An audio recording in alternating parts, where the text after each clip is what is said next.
Hello students, आपका अपने YouTube परिवार इंग्लिश ग्रुप में स्वागत है। और हम लोग इंटरमीडिएट सेकेंड ईयर का जो बुक है रेनबो पार्ट 2 उसके पेज नंबर 43 और चैप्टर जो है ideas that have helped mankind Bertrand Russell के द्वारा जो लिखा हुआ एस्से है उस पर हम लोग आए हुए हैं। और हम लोग पैराग्राफ 6 कंप्लीट कर चुके हैं, ट्रू फॉल्स तक हम लोग कंप्लीट कर चुके हैं पेज नंबर 43 में। अब हम चलिए स्टार्ट करते हैं पेज नंबर 43 का 7वां पैराग्राफ से।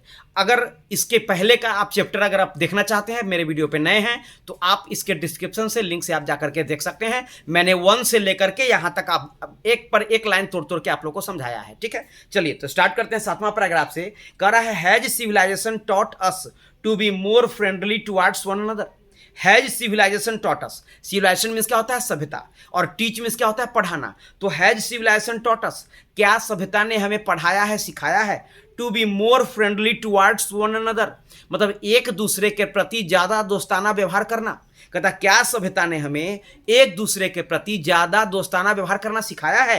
Question mark. क्या करा है देखिए, द आंसर इज इजी। कहता है उत्तर जो है इसका आसान है। रॉबिन्स है ना, अब ब्रैकेट में क्या लिखता है? The English not the American species, है ना, यानी रॉबिन जो है एक, है ना, ये अंग्रेज मतलब the English not the American species, वो जो है एक पक्षी का एक, क्या कहते हैं, रॉबिन जो है एक प्रकार का पक्षी है, तो उसी के बारे में बोल रहा है जो अमेरिका का पक्षी नहीं है। कह रहा है robins peck an elderly robin to death. अब पिक मीन्स क्या होता है? पीईसी के चोंच मारकर जान मार देना। And elderly robin, elderly robin means क्या हुआ? एल्डरली मीन्स क्या हुआ? मतलब कि ये ज्यादा उम्रदराज पक्षी है ना, ज्यादा उम्रदराज रोबिन पक्षी जो होता है उसके लिए कह रहा है कि रोबिन नामक पक्षी जो है वह उम्रदराज मतलब बूढ़े रोबिन नामक पक्षी को चोंच मारकर जान मार देता है। प्रकृति उसका समझा रहा है, उसका नेचर क्या है ये लेखक बतला रहा है कि रोबिन नामक पक्षी जो है वह बूढ़े रोबिन नामक पक्षी को चोंच मारकर मार देता है जान से। वेयर है, जबकि मेन, है ना, जबकि वहीं के लोग जो हैं give an elderly man an old age pension, है ना, give an elderly man an old age pension. Old age pension means बुढ़ापे में जीवन जीने का साधन मुहैया कराना।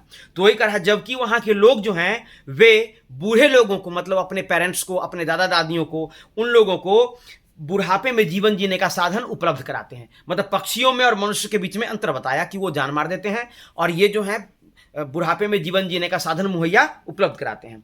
आगे कह रहा है within the herd, herd means झुंड, समूह।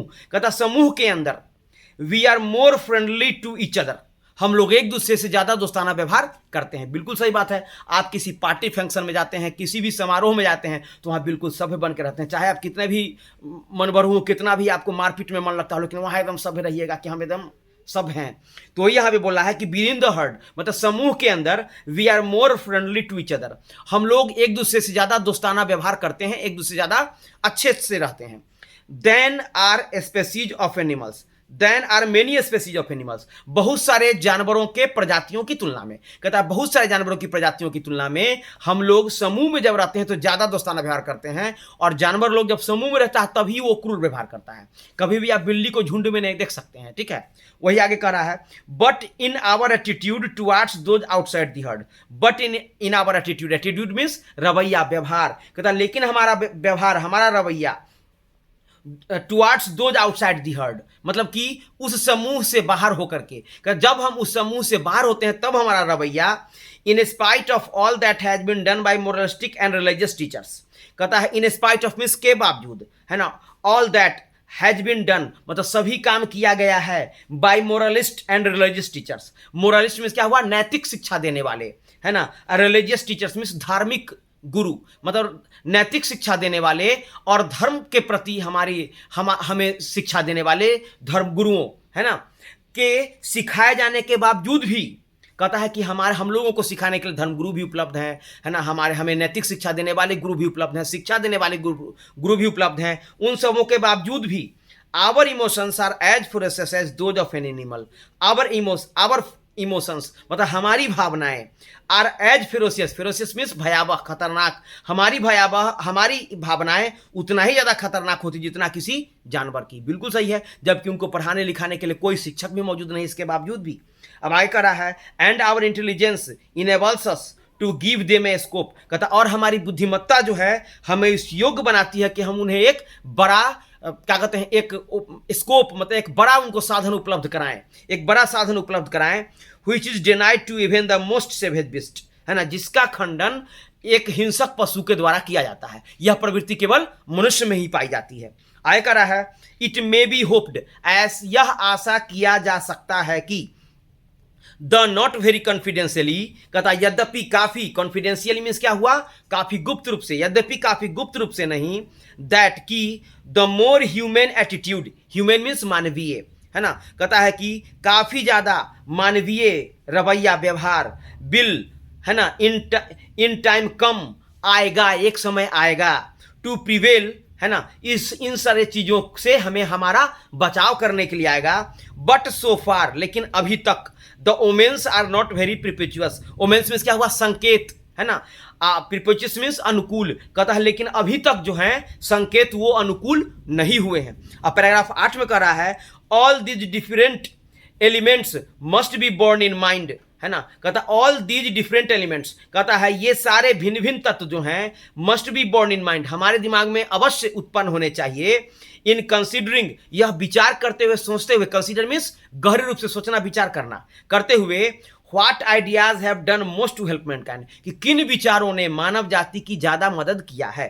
द आइडियाज विथ विच, कहता है वो विचार जिनके साथ वी शैल बी कंसर्न्ड, हम जिनके साथ हमें जोड़ा जाएगा, may be broadly divided into two kinds, उनको मुख्य रूप से दो भागों में बांटा जा सकता है। ये दो भाग हैं, उसको अंडरलाइन आप लोग कर लेंगे, ठीक है। कहता those that contribute to knowledge and technique, कहता वो जो नॉलेज, ज्ञान और तकनीक में अपना योगदान देते हैं, कंट्रीब्यूट मीन्स योगदान देना, कहता वो लोग जो ज्ञान और तकनीक में अपना योगदान देते हैं, and those that are concerned with morals and politics, कहता और वो लोग जो मोरल्स मतलब नैतिक और पॉलिटिक्स माने राजनीतिक, कहता और वो लोग जो नैतिक और राजनीति से जुड़े होते हैं, है ना, इन दोनों भागों में बांटा जाता है, ठीक है, इन दोनों को अंडरलाइन कर लीजिएगा। आगे कह रहा है I will treat first those that have to do with knowledge and technique, I will treat first, कहता मैं सर्वप्रथम, है ना, ऐसा व्यवहार करना चाहूंगा that have to do with knowledge and technique, जो हमें ज्ञान और तकनीक के बारे में काम करना सिखाता है। मतलब लेखक के नजर में यही पॉइंट सबसे ज्यादा महत्वपूर्ण है।